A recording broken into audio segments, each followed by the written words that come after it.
Good morning, good morning. Come on in, find a seat. All you fellas, be sure to grab your donut out there. Happy Father's Day. Thank you. Thank you. All the earthly and spiritual dads out there, we're thankful for you. It's a good day just to recognize the impact that men have on the next generation, the current generation, and so thankful for all you guys that do that in this church. You guys are a blessing. Well, this morning we're kicking off a 4-week series, what we're calling our Kids in Tech Refresh. I'm not sure why some of you are here. Maybe your kids are starting to use technology. Maybe your parents made you come, this section over here. Maybe you have some teenagers who, or your family has already been hurt by technology. Maybe you thought you were showing up for the First Thessalonians class. I don't know. Sorry to disappoint if that's you. But Jeff is out of town with the Albania team. The Albania team made it safe with all of their stuff. And so be praying for them. They're, I think, 6 hours ahead. And so while you're still snug in your bed early tomorrow morning, they'll be starting their camps for the kids. So be praying for them. They've got a long week. They'll go 6 days straight running all-day camps for the kids over there. But while Jeff was gone, we're taking that opportunity to kind of just refresh everyone about the information that we covered over 2.5 years ago. It was actually towards the end of 2021 whenever we started this class. It was a 10-week class back then, but we're kind of condensing it down to 4 weeks for the next 4 weeks, what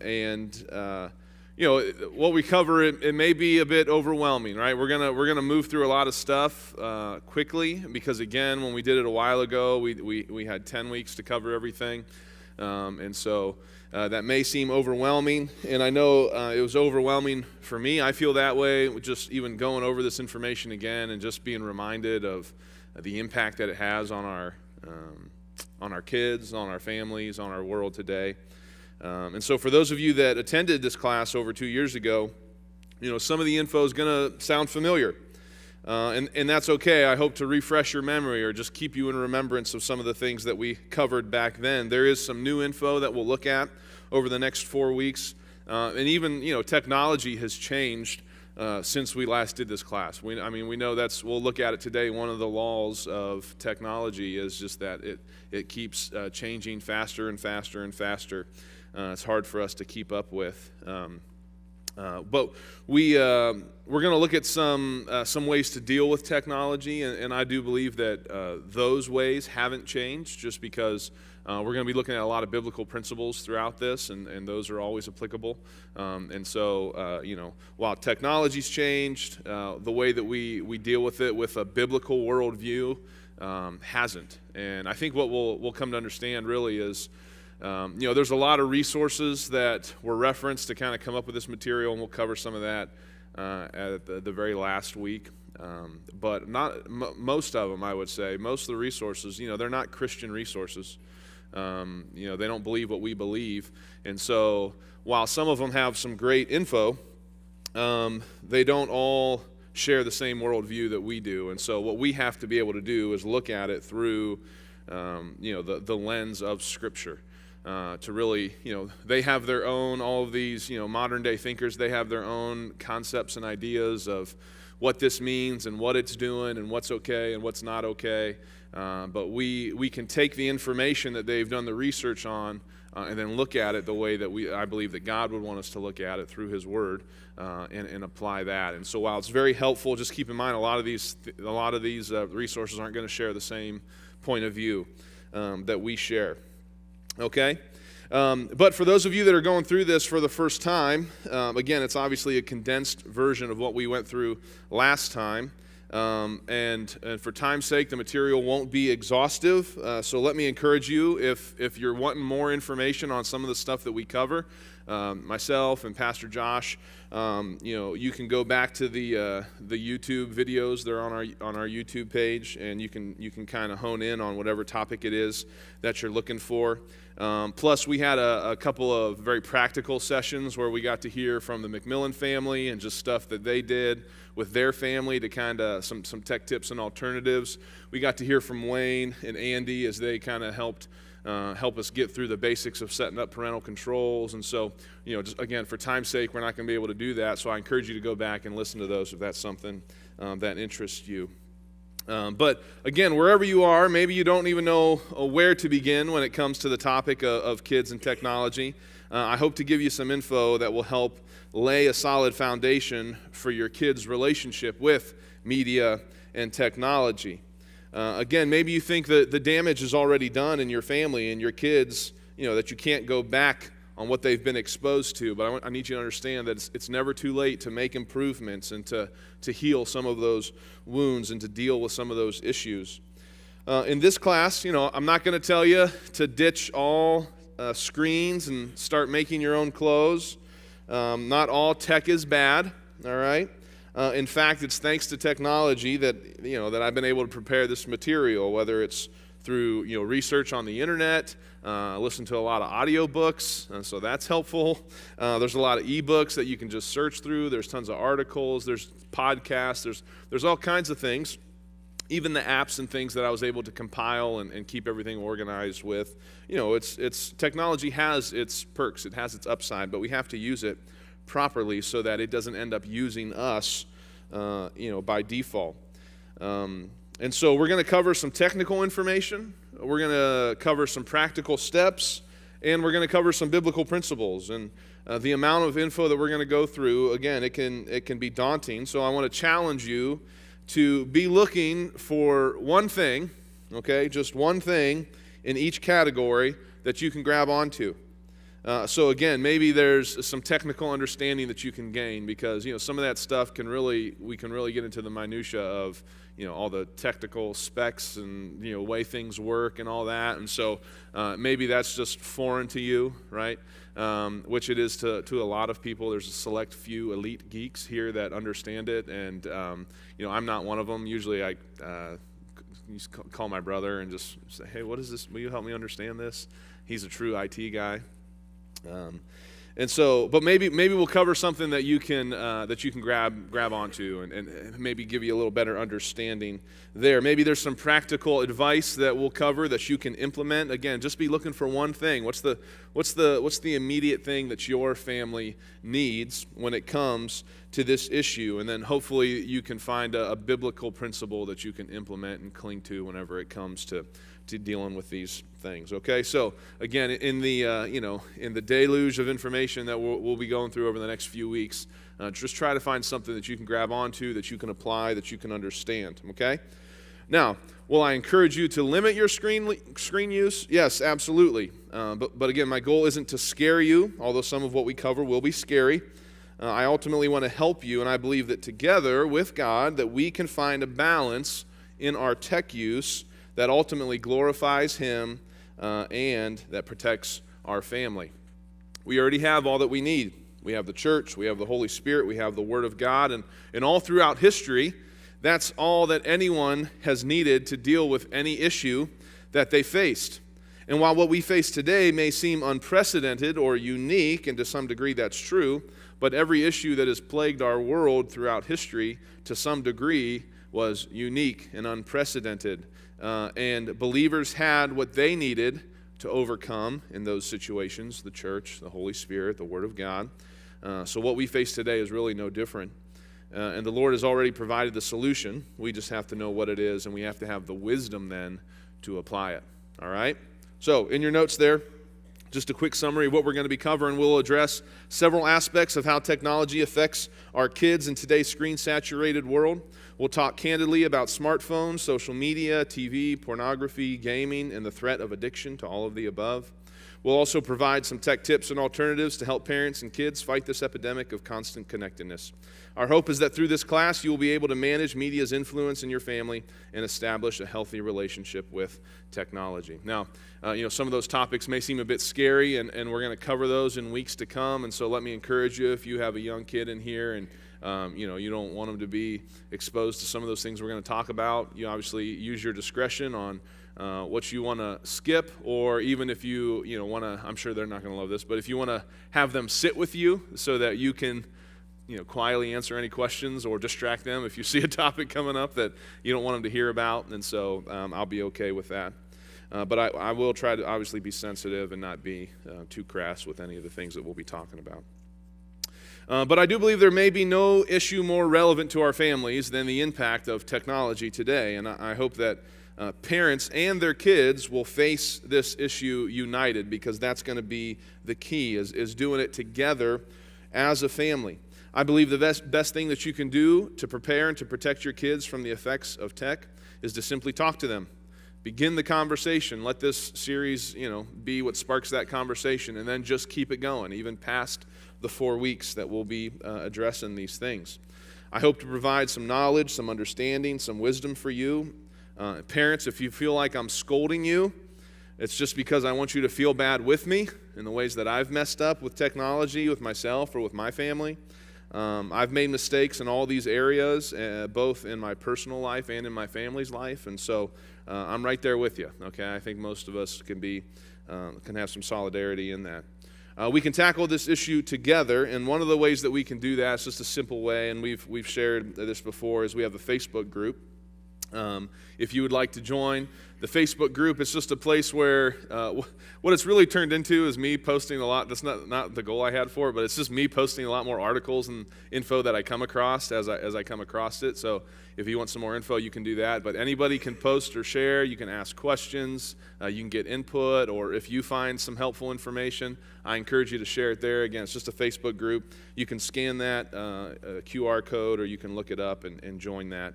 And you can see what we have available there. We do have some links to the full sessions and things like that there, okay? So we need to define a couple of words, I guess. We need to get some clear definitions, because we're going to be using these words a lot: technology and media. Technology are the methods, systems, and devices which are the result of scientific knowledge being used for practical purposes, problem solving, or inventing useful tools. And I think, technology is just everywhere, that we kind of become oblivious to it. We don't even realize that what we're using or the things that are affecting us are a result of technology. And then the other thing then is media.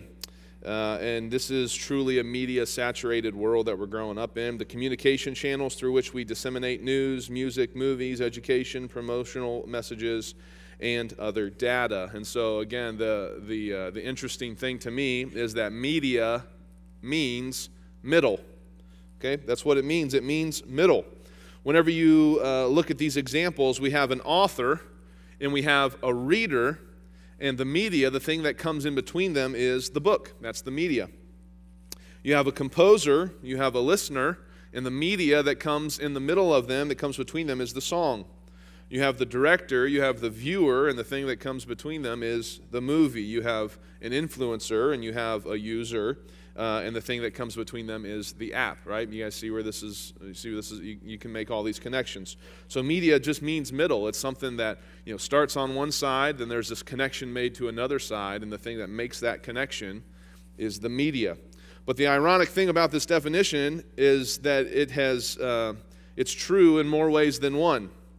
Media is at the center, or in the middle of our lives. It has become our focus. Everywhere we go, we have a smartphone in our pocket. We have a TV in the center of our home. And media has truly come between us.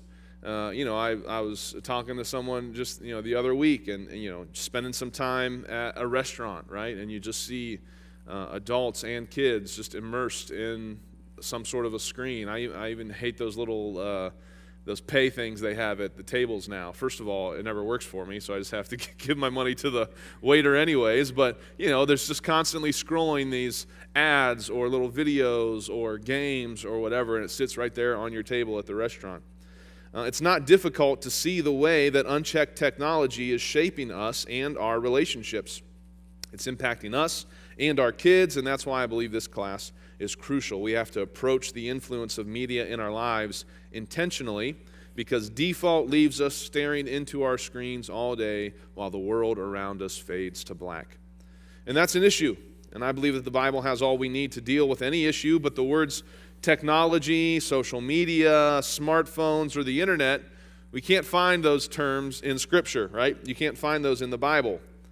But we can find the word devices. All right? See where I'm going with this? And guess who these devices belong to? They belong to Satan, and that brings us to our first biblical principle, which is Satan intends to divide.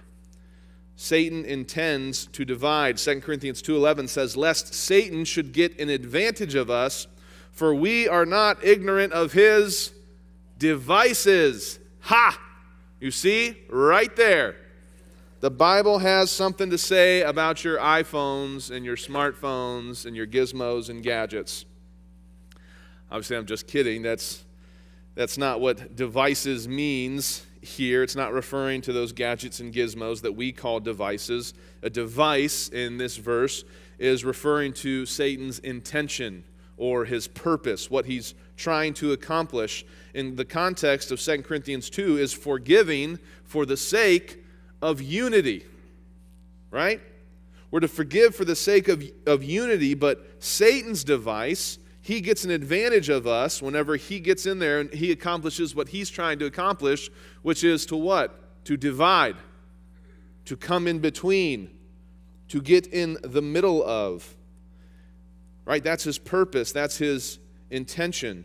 And I do believe that he does use technology and media to do that in our lives. And so, again, we must attack this issue united with our kids, united with our church, united with the Lord. So, let's jump right into part of the issue of when it comes to this division between us and our kids and the contention that it's caused, And it's caused in part by differing perspectives. And so you'll see some of these in your notes here. The first differing perspective is analog versus digital. So when it comes to technology and media, we've introduced a couple of new words in recent years that were not applied to technology for the majority of its existence. Social and digital. Social media and digital media. When we think of analog technology, our minds might think of the radio, 8mm cameras, rotary phones, and those indestructible TV sets that our parents had, right? That's what became the TV stand once my dad finally got a flat screen TV. He just set it on top of that, because you couldn't move it. It was impossible to move. So I guess we just set this here now, right? You just put the new TV on top. Some of you don't know what that is, all right? But like the remote, seriously, was as big as this pulpit. It had like these giant, you had to jump on the buttons to change the channel. But analog is the polite way of saying your grandma's outdated devices, okay? But it also includes things that I grew up with, okay? Things like CDs, Super Nintendo, etc. These are physical, standalone components, all right? That's what analog technology is. When we refer to digital media or digital technology, we're talking about a network of computers, video games, smartphones, tablets, wearables, right? Smartwatches. Apple Vision Pro is out. Ray-Ban actually has some AI, VR sunglasses that you can wear now. Our smart home products, right? There's a whole slew of interactive devices that connect to the internet. That's what digital technology is. And so while on the surface, our old media may seem similar to our digital counterparts, there are actually fundamentally different principles that guide their use. Our digital media today is designed, and it even demands that you interact with it. It has been so tricky for parents that have moved from analog technology, right? That's what they grew up with, that's what they're aware of, to move into digital technology because it requires a paradigm shift for us, right? It's not like we're going from cassette tapes to CDs. The analogy that author Kara Powell uses is we haven't just upgraded baseball bat from wood to aluminum. We started playing hockey instead. All right, so you can see the shift that needs to take place. All of us parents were like, "Oh yeah, baseball. I love baseball. I know baseball. I grew up, playing baseball." And like, "Hey, come on, kids, let's go play baseball." And then you go out on a hockey rink, right? We're playing a whole new game now. Our kids are playing a whole new game when it comes to technology. And so as parents, we have to wrap our heads around that. We have to understand that. But this is why a kid's use and infatuation with technology is so confusing for us as parents, right? Because it's a whole new game. We have our customs and our conclusions on technology, but we can't assume that our kids view things the same way that we do, because digital technology is inherently immersive and interactive, and it's all that our kids have known. It's all that they've known. We have the benefit of seeing both worlds, of experiencing both. But that's all that our kids know, which leads us to the next difference, which is immigrant versus native. Immigrant versus native. So a digital immigrant, okay, that's us parents for the most part. Okay, there may be some young parents here who grew up, with digital technology. But we're the digital immigrant, and the digital natives, those are our kids. Right? As adults, we have the benefit of knowing the world both with and without digital media. But our kids will never understand that. I can remember playing video games on an Atari growing up. We slowly upgraded then to different gaming systems. But we did only have 3 channels on our TV. And then we lost one. We lost channel 8. We only had channel 3 and 5. And it wasn't until I was in high school that my dad finally sprung for satellite, and then it was a whole new world opened up to me. And it wasn't for the better, but we went from 2 channels to 500 channels or something like that. We went from no PC to a computer with MS-DOS, if anybody remembers that. We'd play the Gorilla game where you throw exploding bananas at each other. That was it, or Snake. Was it Snake or Worm? Snake. Snake was the original one. Then we went to Windows 95, which is after Windows 95. I dumped Windows. I'm a Mac guy. But we went from cassettes to CDs. We went from floppy disks to cloud storage. I mean, the progression that my generation, right? So I'm Generation Y, or millennials. I just don't like that term. It has a negative connotation with it these days. But technically, I'm a millennial. Alone, my generation alone, we've seen this expanse and change of technology, let alone what some of you builders and boomers have experienced over the years, right? The things that you have seen technology start at and where it is today. Your brains can't handle that probably, right? Such a big change. Like most immigrants, we bring baggage from our pre-digital world, namely some of the expectations we have about why and how people use technology. We may use digital technology ourselves and feel like to some degree it's now home to us, but in reality, we will never be as fully steeped in the digital culture as our kids. Think about an actual immigrant, right, who moves to another country. There's a great deal of culture shock that takes place. There's a lifetime of adjusting, and even though they may become comfortable in that new country, they'll never be as comfortable in their new land as someone who was born and raised there. As adults, we have to adjust to strange languages, norms, and practices.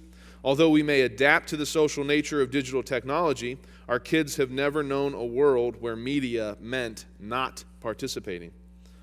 For us, consuming media in the past was fairly passive. We may view digital medias as more interactive now than when we were younger, but our kids lack that comparison. In their world, media requires their interaction.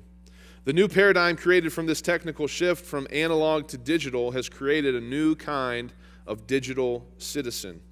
And it requires a new perspective because there is a whole new set of questions and solutions that are involved. And it's not as clear for our kids as it once was for us because, again, we have that distinction. They don't have that.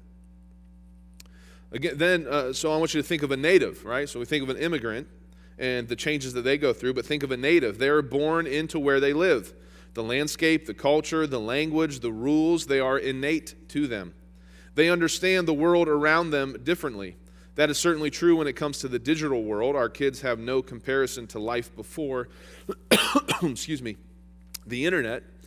They don't have a comparison to life before the internet. They know no other life. This is it. This is what they know. And while this digital landscape is uncharted, the desire of our children is still the same of every child from the beginning of time. They want to grow up safe, happy, and loved, and that's something that only you can provide as their parent.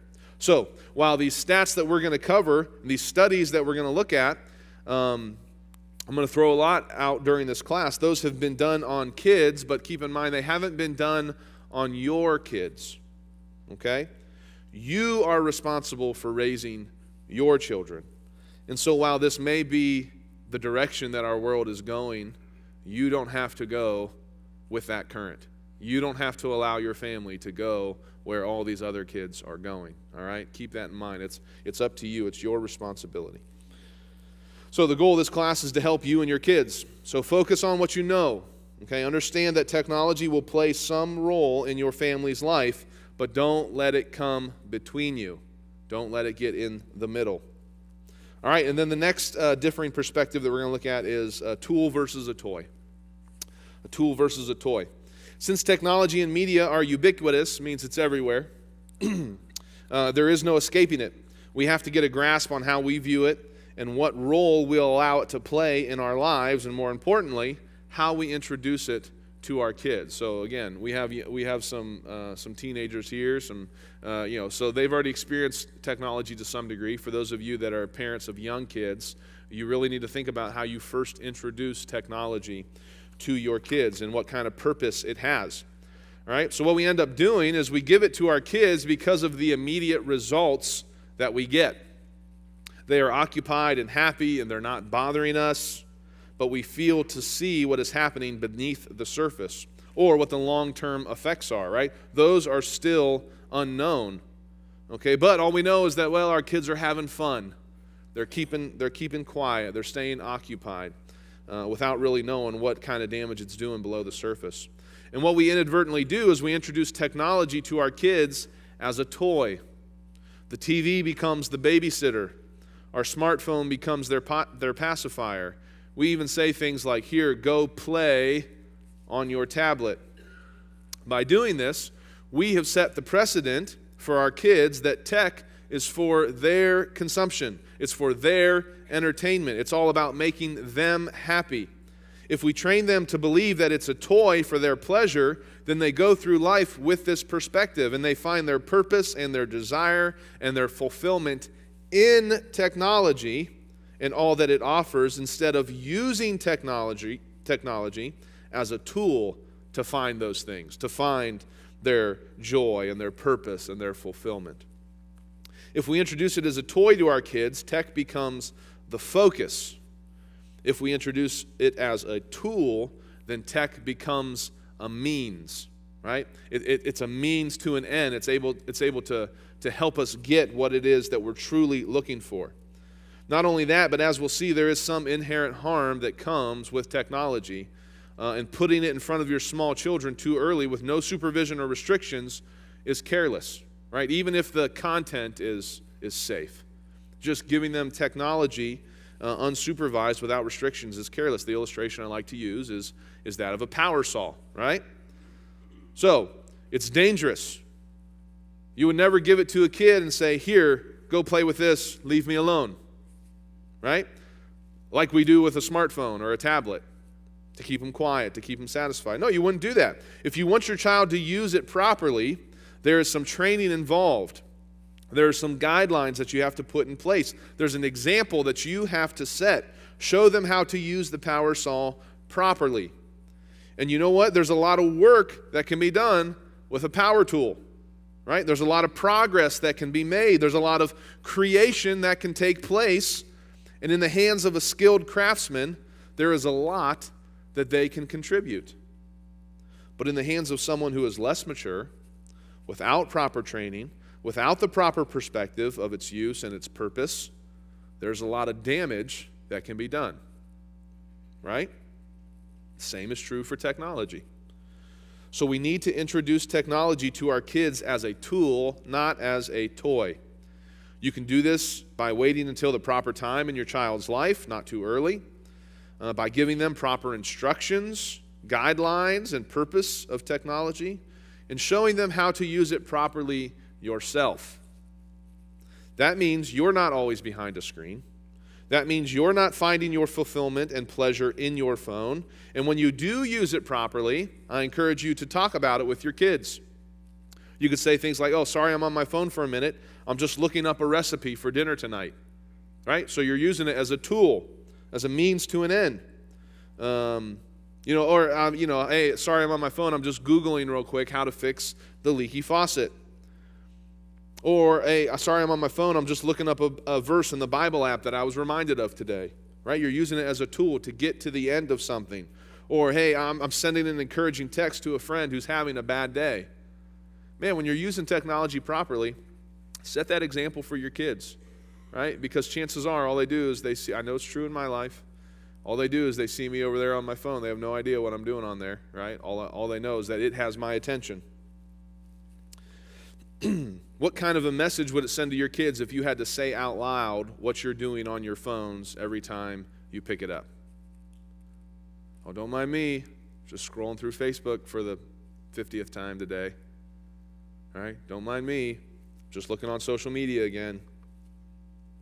Parents, you setting the example yourself for the role of tech in your life is the foundation to everything we'll build on over the course of this class. So if you can't set the proper example, just forget everything else that we're going to talk about because it's going to be useless. It's not going to help you. If you want to impact the way that your kids use technology, it starts with the example that you set in your home. Now, let's take a look at the tech timeline, all right? We're going to look at a little bit of history here.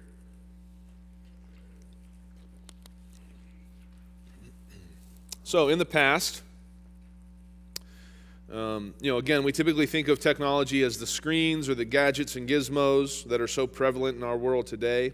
However, based on our definition from the beginning there, we can look back and see the impact of technology all throughout history. We have some major inventions that we can look back on thanks to technology, things like handmade tools, or the wheel, or the printing press, right? While those might seem, very dated to us, that's a form of technology. Johannes Gutenberg in the 15th century, you know what the first thing is that he printed on the printing press? The Bible. Okay, so again, not all tech is bad. Printing press not only made writing uniform and repeatable, but its subsequent impact is nearly endless, from how we communicate to how and what we can build, even how we think. Sounds like technology today. But the printing press did that for our world, right? It was truly an earth-shattering invention. And so then as we look at the ages of history, we have the agricultural age, right? This is the development of crops and raising animals as food. We have the industrial age, transformed economies that had been based on agriculture and handicrafts into economies based on large-scale industry, mechanized manufacturing. We have the information age. This began in the mid-20th century, characterized by a rapid shift from traditional industry established by the Industrial Revolution to an economy primarily based upon information technology. It is the modern age regarded as a time in which information has become a commodity that is quickly and widely disseminated and easily available, especially using computer technology. Now listen, there has been a deluge of information available to us since the 1980s, and we don't really know what to do with all of it, right? It's information overload. Consider this, the encyclopedia. The first edition was published in 1771. It required only one editor, 3 volumes, in about 2,500 pages to encapsulate nearly everything thought to be worth knowing. Today, right, who has a set of encyclopedias at home? All right, a few of you. And I assume that's just because you haven't been able to sell them in the garage sale yet. No one's wanted to buy them, right? But it's almost irrelevant because it's been replaced by Wikipedia, which features an endless and perpetual expansion of articles now reaching well into the millions. In this space, there is no single editor who determines what stays and what goes, right? So, that's just one website, Wikipedia. Each age has its benefits. Each age had its own challenges, and each age was met with resistance. For example, maybe you've heard the term Luddite. All right? How many of you have heard of Luddite before? Been called a Luddite, maybe? All right, just a couple of you. Have you been called one? Oh, poor Andy. He's been. All right, but a Luddite, the Luddites were a secret oath-based organization of English textile workers in the 19th century, a radical faction which destroyed textile machinery through protest. The group are believed to have taken their name from Ned Ludd, a weaver by trade that destroyed 2 stocking frames in a fit of rage. They protested manufacturers who used machines because they feared that the time spent learning the skills of their craft would go to waste, as machines would replace their role in the industry. It was a real concern for a lot of people back then, and it's a real concern for people today, especially with the rise of AI, of artificial intelligence. Right? Over time, that term has come to mean one opposed to industrialization, automation, computerization, or new technologies in general, right? So it was met with resistance. But here's the thing, each age persevered, right? We continue to march through history, right, without going back in time. We will not be able to stop the progress of our current culture. We certainly won't be able to reverse it. We must learn how to mitigate its effects, harness its power, and redeem its purpose, especially when it comes to our kids, because they're affected by it the most. Now, that leads us to the present age, okay, which is what is referred to as the experience age. So we're no longer content with just chatting to our friends via IM, that's instant messenger for some of you. It's not the information we want, it's the emotional connection. That connection comes through sophisticated and integrated platforms that promote video sharing, photo sharing, and even the use of emojis. Users want to be able to convey meaningful thoughts, feelings, and jokes through their interactions, and these days that nearly always includes a visual component, right? So we've moved into the experience age, and we're just figuring that out. Now, I want to show you a picture here that I think is a little ironic, all right? I showed this the last time around. But, you know, our kids are in what we call the experience age, right? Because that's what they're after. That's who the focus is of the age that we're in right now. But yet, if you look at this picture, who is it that seems to be experiencing the moment the most? Right? It's the oldest person in the picture. It's grandma right there in the middle. Okay? And I love the progression that we have here. So we've got this lady in pink who is watching. This is at a movie premiere, and Johnny Depp is walking down the red carpet. Okay, so we've got this mom here in pink who is staring through this event through her phone, not really experiencing anything. We've got grandma who's just taking it in. We've got classic dad on Father's Day. He's like, "Hey, get this camera on. Why am I calling my cousin John? What's going on?" He's trying to figure it out. He's missing the whole thing altogether. You got this lady who's at least looking, but her camera is just like filming the ground or something. You got this other lady back here trying to see over everybody, right? So we've moved into this experience age, but yet there's so much in the real world that kids aren't experiencing, right? Because of their use of technology, because we've given them technology and it sucked them in. It turns out that we're living in a transitional phase of history. Again, a lot of us, how many of us would say, back from our definition, a digital immigrant versus a digital native?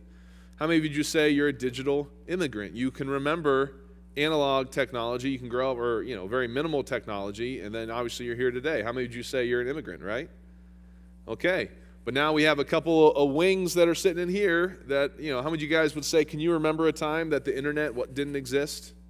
Anybody? Any of these young guys? No, right? So they're digital natives. So we're in this transition. We're in this transitional phase in history where eventually all of us, all the old guard who can remember cassettes and VHS and having to rewind your movies, right? It's like what? Especially before you returned them. Be kind. But we're all dying out, and all that's going to be left are these digital natives, and that's all they know. Right, so we're in this phase, this transitional phase. Here's just some of the laws of the digital land. There's Moore's Law. This is the principle that the speed and capability of computers can be expected to double every 2 years. as the result of increases in the number of transistors a microchip can contain. And just recently, I came across an article where chemists accidentally created a new compound that transmits electrons 1 million times faster than current silicon conductors, right? So you guys have heard of a silicon chip or whatever, right? So that's what conducts all the electrons for all of our tech stuff, right? But they've found a way to transmit those electrons 1 million times faster than our current technology. That's taking the speed of processing from nanoseconds to femtoseconds, and I don't know. I think they just made that word up to measure the change in this. I certainly never heard of it. Okay. But there's the law of accelerating returns, right? It says that the evolutionary systems like information technology produce exponential changes. This happens because one generation of technology builds on and accelerates the returns of past generations. So I like to compare Gutenberg versus Grunwald. So that's the printing press versus the YouVersion app. So again, back with Gutenberg, who printed the Bible, he printed 180 Bibles, okay? But if you look at Bobby Grunwald, who is the developer to the YouVersion app, how many of you use the YouVersion Bible app? It's just called the Bible app, but YouVersion, right? Okay. So you can see here that app has been downloaded into 500 million phones. So you can see how technology has just exploded, right? That's 500 million. That's more than the population of the earth when Gutenberg printed his 180 Bibles. There were less people alive on this earth then than there are that have the YouVersion Bible app installed on their phones. There's the law of accelerating change. This is just, as we're speeding up in technology, more and more people are adopting it faster and faster. This little chart here just kind of shows you that the phone, it took about 40 years. So year one is at the top, 100 is at the bottom. It was about 40 years for a quarter of the population to adopt using a phone in their home, okay? And that was, you can see, between 1860 and 1880. The internet only took 7 years for a quarter of the population to adopt it. And you know this is where this is really scary? When it comes to smartphones that were introduced in around 2010. How quickly they were accepted, how quickly we can see a correlation between how the rise of the acceptance of smartphones and the rise in teen mental health issues. They correlate together. It's happening so fast that it's hard for us to understand the impact. In fact, author Andy Crouch said, "The pace of technical change has surpassed anyone's capacity to develop enough wisdom to handle it." In fact, the rate of change and advancement far exceeds our ability to manage it and to study its effects on us. And here's the problem with that, is that our kids are taking the brunt of it. They're the ones that are being impacted the most, but yet we don't even know the full extent of what it's doing to the human brain, not to mention all the other areas of life that it affects. We'll look at some of that next week. Not only is new technology adopted faster than past technology, but it has evolved to the point where people are nearly required to use it to adapt to society, right? Cars, that's a form, right? Some sort of transportation. Email, you need an email address for almost everything these days. Just to go see your doctor, you have to have an email, and just sign up for the portal and everything, right? Smartphones. It's not impossible, but it sure is difficult, right? I mean, even the Amish cheat, right? They just charge their smartphones down the road, or they just like, they have it, but man, they're even cheating today. It's almost required. But here's the law that we need to look at. It's the law of amplification. And I think it's most obvious in the realm of social media today. But the law of amplification, it says technology's primary effect is to amplify human forces. Technology cannot transcend existing social forces, nor can it transform existing intentions. It tends to amplify whatever tendencies are already in place. All right, so technology amplifies. Things have gotten faster, right? You think of horse and buggy versus a car today, right? It's just amplified what we're able to do. Our online use, right? You get on social media, you can see the highs and lows of anybody's life. You can see, they're celebrating some great event or they're mourning the loss of a loved one. You can get on one website, you can get on Facebook, and you can see the highs and lows of life that you would normally, never be able to experience or see. But yet technology amplifies that. Technology amplifies our acceptance through online communities. I mean, there is a Facebook group or a Reddit, a thread or a Twitch for anything that you can imagine, okay? Just, you can get in. So, for example, one of my, someday I'll start sharing it, but I've just been collecting Croc content. Okay, like Crocs, like the shoes, I just start saving all the funny stuff. There's people putting snow plows on, 3D printing snow plows for their Crocs and stuff. It's hilarious. But you're into Crocs? Man, there's a whole community out there for you, right? And you'll be accepted like that, okay? But at the same time, there is an incredible amount of rejection that takes place that is amplified through online bullying. And so, again, you can experience that through social media as well, within schools, among peers. And so, again, technology is just amplifying that dichotomy. There's progress, right? Technology amplifies our progress through machinery, through computing programs, and yet it amplifies the distractions in our life as well, right? You get sucked into a YouTube Croc rabbit hole, and you'll just never come out, right? Just everybody modifying their Crocs. You get nothing done. Truth and lies, right? Just ask either political party, right? Everything that they're projecting and amplifying is the truth. Everything the other party is projecting is a lie, right? But there's some wise words you have to remember from Abraham Lincoln. He said, "Don't believe everything you read on the internet." I found that online the other day. I thought that was pertinent for our discussion. But it amplifies our communication, right? You can email, text, you can message anybody, anywhere, but yet it amplifies the confusion because you can't communicate online the way that you can communicate in person. There's a lot of nuance that's lost through online communication. You can amplify the gospel, right? You can post a video of yourself sharing the gospel, reach millions of people if it hits the right crowd. But the amount of wickedness that's available to you is unfathomable. So when it comes to the future, man, I'm moving slow through these notes. I'm sorry. When it comes to the future of technology, we'll continue to move in the same direction. We'll move in the same direction that we have been, just at a faster pace than we ever have, right? So you look at virtual reality, okay? And back when we did this, the metaverse was new. That's kind of been a flop on Facebook's part. But, there's the Apple Vision Pro that's come out that's popular, that has, good reviews, that people are into it. And so there's this virtual reality that's only going to grow and take up more of our attention. There's artificial intelligence. So ChatGPT, right? How many of you have heard of ChatGPT? A lot of young people have, but maybe not everybody. If I have time, I might do a little demonstration of it. I tested it earlier this week, but it can see now. So ChatGPT can see things. It can talk to you.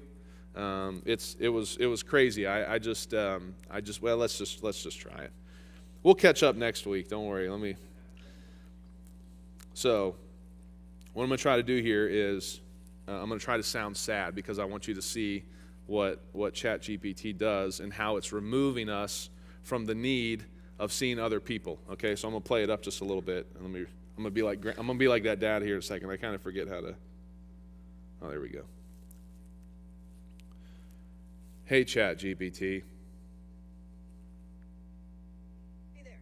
How's it going? Can you guys hear that? Oh, I'm doing all right. I can't hear anything, but I'm curious. What's going on? Oh, just not having a really good day today. I'm sorry to hear that. Do you want to talk about what's going on? Well, not really. Can you guys hear any of that? That's okay. Maybe we can focus on something else for a bit. Oh, that'd be Is great. there anything fun or interesting you'd like to chat about? Well, I love hanging out with my friends. That sounds great. Do you have any favorite activities you like to do together? I've been trying my hand at pickleball recently.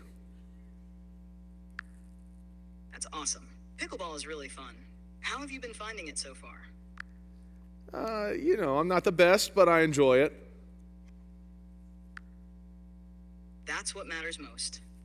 It's all about having fun and spending time with friends. Have you had any memorable games or funny moments on the court? No, I don't want to talk about those. All right, I don't know how well you guys could hear that, but I'm just talking like a normal person would talk, right? And there's a little delay. I expect that only to get, that delay to get shorter as years go on. But it was like I was talking to a real person almost to some degree, right? And so, what's happening here is it's removing our need for community. I'm not having a great day, so, I don't have any friends because I'm always, behind a screen or something. But I don't need friends because, ChatGPT, he gets me. He's giving me some advice, right? He's digging, trying to figure out what's going on in my life and offering suggestions like a good friend would to help me feel better, right? That's crazy. And here's the thing, it's only going to get more and more real. There's stuff like generative art, right? So Midjourney, DALL-E, there's all kinds that are out there now where people can just plug in a cue, something you can think of, type it up, and then it spits out some images from you to pick from. Some of them are very realistic, which has led to deep fakes. Have you guys heard of deep fakes? Some of you. So a deep fake is like a video that you'd see of somebody, but what's happened is like it would be me talking, but I would use a deep fake and I would put, we'll say Wayne's face, which really isn't, it's not that different. But, I could put someone else's face on mine and I could say something and it looks like Wayne's talking, it sounds like Wayne's talking, right? And so they can do these deep fakes, so that's why you can't trust anything you see on the internet, like Abraham Lincoln said, okay? But here's this has gotten out of hand because just last year there was a high school in New Jersey who was investigating AI-generated nude photos of teen girls that were being spread within their school, right? So there's this school and they're taking there's everyone has a picture of themselves out there somewhere, and so someone's taking it using AI, turned it into a deep fake, and then they're spreading it like it's real. And so now I think the FBI was looking into it or something crazy like that. So there's just this risk where you just don't even know what's real anymore, or you don't need real friends anymore. All of these things, they function to remove us from actual reality. In the name of connection, it actually replaces true human connection, and it comes between us. Media, it's in the middle. Technology has always been better at communication than it has connection. Some things cannot be fabricated, but that doesn't mean that they're not going to try, all right? Like I said, like that ChatGPT thing, right? It's only going to get better and better. That's only been around, when we did this class last time, I don't think I was aware of ChatGPT if it existed back then, or maybe it didn't exist, right? So within 2.5 years, it's gone from this chat bot that you can talk with that'll suggest things, and again, you can harness that and use it for good, but you've got to be careful because it can quickly replace your need for other relationships in your life. And that will effectively eliminate the need for a friend or a loved one to sit across from you and to listen to you and to pray with you or offer encouragement or to even just touch you, right? Keeping in touch with someone and reaching out to touch somebody are not the same thing. Whether it's a relationship with an imposter or an online community, it is no substitute for real community. And truly, I think we learned that during COVID. There were some people who said that COVID proved that church can be done online, but I think it proved just the opposite. That was not church. Well, you can still hear a message, you can find that anywhere. You can watch a message, you can chat online, but it's no substitute for what takes place here on Sunday mornings. Because our next biblical principle, we were created for community. We were created for community. Genesis 2:18, right? It's not good that man should be alone. I love this, Exodus 33:11. It's referring to the Lord and Moses and how they spoke to each other. The Lord spake unto Moses face to face, as a man speaketh unto his friend. That's what a real friend looks like. You can have all kinds of friends and followers online, but man, real friends, you talk to them face to face. And again, there's substitutes when you're away. It's great to text and whatever, but man, real friends speak face to face. Proverbs 27:10, for better is a neighbor that is near than a brother far off. Ecclesiastes 4:9, two are better than one, and a threefold cord is not quickly broken. Virtual community is convenient, but it is not what we were created for. Satan is using technology to drive a wedge further and further between us. The gap between our relationships with each other and God has been filled with more and more technology and media to keep us satisfied and distracted. Technology and its impact on our world has always been about something more. And so we see what Satan has been trying to accomplish through these revolutions or through the ages of history, okay? So age is a general direction or a function of culture, society. We looked at some of those earlier. Revolutions are the monumental shifts within the age, okay? So there was the financial revolution of the 1600s. Money became a central part of society, and we know that money pulls our affection. 1 Timothy 6:10, the love of money is the root of all evil, right? So through the financial revolution that's pulling on our affections. There's the industrial revolution of the 1700s. Allows us to make technological leaps. It led to globalization. It boosts our ability, right? Because of the things that we've built and we've created. Man, our ability has been boosted. It's been amplified. There's the sexual revolution of the 1900s. There's a cultural shift in our thinking that shapes our attitude. It's bolstered the postmodernist movement of I define my own truth. And so what Satan has been doing, he's been laying the groundwork through all of these revolutions throughout history to set himself up, if not to receive the worship and the attention, to at least remove it from God. And now, the next front where he is at work is the digital revolution. That's current day. And really what that is, it's a culmination of all other areas. Our affections, our ability, our attitude, they're all impacted by technology and media today, and technology amplifies our distraction in those areas. So the stage is set, and Satan has a plan in place to suck us into his scheme and away from God's purpose.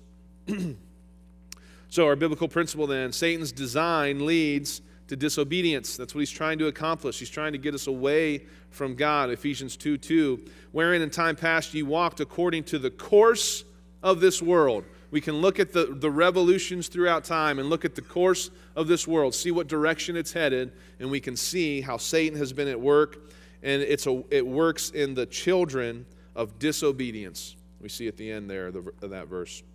So when you do what the world does, you get what the world gets, okay? So when you look at the state of our world today, is that what you want for our kids? No, of course not.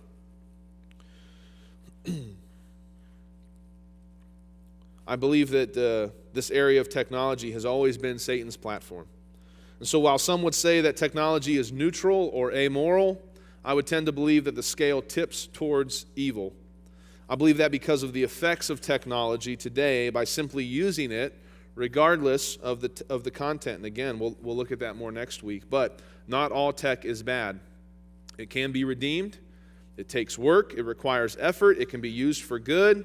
But I believe the wickedness it amplifies is seeking you out, and you have to actively work against it.